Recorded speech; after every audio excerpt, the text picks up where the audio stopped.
किसी पर एक नवजात बच्चे का प्रसव के दौरान उसको नर्स के द्वारा 5100 रुपए उसको नेक ना देने पर बच्चे की मौत का मामला सामने आया। क्या पूरा मामला है? देखिए, समाचार पत्र के माध्यम से मुझे जानकारी हुई है और यह पाया गया है कि 18 सितंबर की घटना थी, जैसा मुझे याद कर पा रहा हूँ, और समाचार पत्र में ये उसके 10 दिन बाद आया। हालांकि समाचार पत्र से जानकारी मिलने पर मैंने तत्काल सीएमओ साहब से अनुरोध कर लिया, हमारे साथ खड़े हैं, कि एक कमेटी बनाकर या जैसे ये उचित समझे इसकी जांच की जाए। इन्होंने कमेटी बना दी है, बहुत जल्द जांच में ये सामने आ जाएगा और यदि किसी की लापरवाही, शिथिलता या इस प्रकार की बात पाई जाती है कि धन की मांग की गई तो उनके विरुद्ध कठोरतम कार्रवाई की जाएगी, ये मैं आश्वस्त करता हूँ। अभी तक किसी पर स्टाफ पर कोई भी कार्रवाई की गई है? अभी तक एक स्थानांतरण, एक जिस पर आरोप था उसका स्थानांतरण सुल्तानगंज शायद कर दिया गया है, ये भी मुझे पता चला है सीएमओ साहब से। तो लेकिन केवल स्थानांतरण ही पर्याप्त नहीं है, यदि उसकी मिलीभगत पाई जाती है। एक चीज यह भी देखने वाली बात है कि घटना 18 की है और ये प्रकाश में आई है 10 दिन बाद, तो इसमें जांच, तथ्यों की जांच के बाद अगर कोई दोषी पाया जाता है तो कठोरतम कार्रवाई की जाएगी। जी सुजीत जी, आपने एक कंप्लेंट की है जी कि आपके मतलब बच्चा जो हुआ था जी और किसी स्टाफ नर्स के मतलब 5100 रुपये मांगने की वजह से जी काफी देर तक बच्चा उस पर रखा रहा मेज पे, जी इसकी वजह से जी क्या था ये पूरा मामला? जी मामला ये था कि 18 तारीख को हमने एडमिट कराया अपनी वाइफ को, जो कि 19 तारीख को सुबह 4:10 पे बच्चा हुआ था नॉर्मल डिलीवरी से। उस बच्चे होने के बाद हमें ये जानकारी दी गई कि हमारे लड़का हुआ है, और उसके बाद डिलीवरी रूम से जो ज्योति मैम थी उनके द्वारा ये कहा गया कि आप 5100 रुपये दीजिए हमें, जो कि उसका हमने हल्के विरोध, हमने कहा 5100 रुपये का किसके, किस बात के।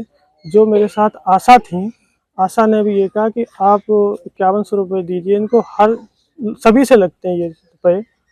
तो हमने इस चीज़ का विरोध किया, तो उस बच्चे को रख दिया गया टेबल। नेक के तौर पे मांगे थे, जैसे कि वैसे मांगते खुशी पे, या एक मतलब चार्जेबल था कि मतलब सबसे लगते हैं? नहीं, नेक के तौर पे मांगे थे जी। फिर क्या हुआ?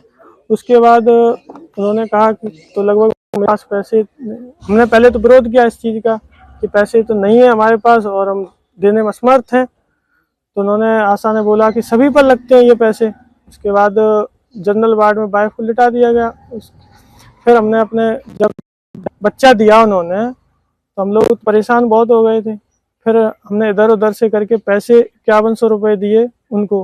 मतलब बच्चा अलग लेटा था और माँ अलग? जी जी जी, माँ वार्ड में लेटी हुई थी, बच्चा जहाँ लेबर रूम था वहाँ था टेबल पे कपड़े में। फिर उन्होंने कहा कि आप अंदर नहीं जा सकते। फिर मैंने अपनी माता जी को पैसे दिए और उन्होंने डिलीवरी रूम में उनको पैसे दिए। तो माता जी को जब बच्चा दिखाया गया, जब गोद में दिया गया, तो बच्चे की कुछ हरकत नहीं कर रहा था। उसके बाद माताजी ने दोबारा ज्योति मैम को दिखाया और कहा कि ये बच्चा मतलब दिक्कत में है, आप देखिए दोबारा। तो उन्होंने कहा कि रेफर, तो उन्होंने एकदम आनंद फान में रेफर कर दिया उसको।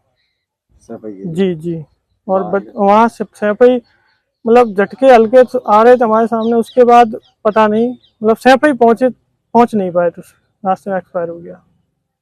किसे जिम्मेदार मानते हैं आप इसके लिए? जी, जिम्मेदार तो मुझे एक गुमराह भी किया गया कि डॉक्टर नहीं थे वहाँ।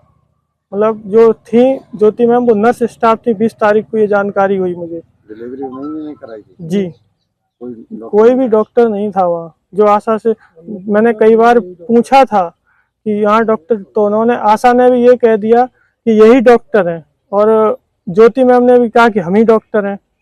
जबकि थी वो जी, स्टाफ 20 तारीख को जानकारी मेरे को ये मिली कि ये स्टाफ नर्स है, वो भी संविदा।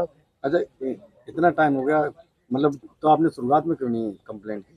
मतलब शुरुआत में की थी 21 तारीख को की थी ना सर? 21 को? जी जी, मैं 20 तारीख को, जब मेरे साथ 19 तारीख को डेड बॉडी लगी उसके बच्चे की शाम तक, फिर 20 तारीख को मैं तो सर से मिला, तो यादव जी से। उन्होंने कहा, मैंने अनुशासन, उन्होंने कहा कि आप डॉक्यूमेंट लाइए, देखेंगे। मेरे को घुमा दिया 20 तारीख को।